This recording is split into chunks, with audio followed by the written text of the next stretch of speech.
Right, en toe kom ons Calvinia in. En dis toe nou waar Tina is nou 'n vriend met die naam van Swyse. Swyse.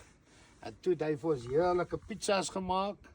Hy 'n blom en hy kyk na ons fietsse en hy gaan dit sorg by van. En hulle het 'n oulike restaurantjie vir die wat nou nog nie daar ja, was nie. pragtig. Wat is die naam?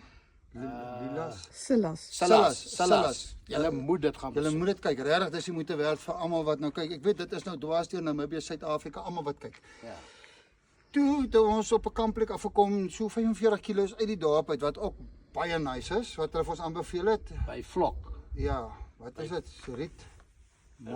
Rietmond, Rietfonteinmond. so iets ja. Toe het ons daar gekamp.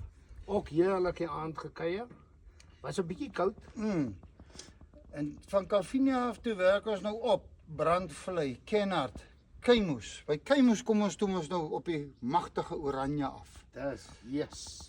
Die water loop oor hy Keimoes brug. Jy kan dit nie glo nie. Dis wat het hulle gesê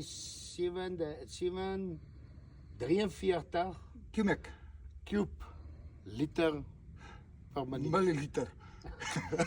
Per minuut. Maar man, dis baie water. Ek Dis sê baie dit is water. baie water.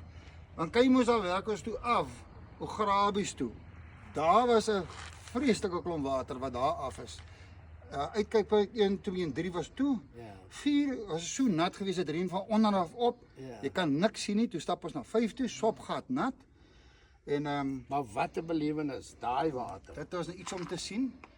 En toe werk ons terug, Appington toe en ja, toe het ons Bietjie herstel werk. ja, die een land Wico, die nuwe enetjie se blaas het uitgeval.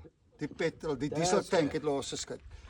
Dus dit gou herstel. Hom reggemaak en toe is ons van daar af werk ons toe op Askamp se kant toe. Toe het ons nee, by nee, jou nee, eers goeie by Piet. vriend, by Piet Kotse gaan kuier. Groepan. Groepan Lots.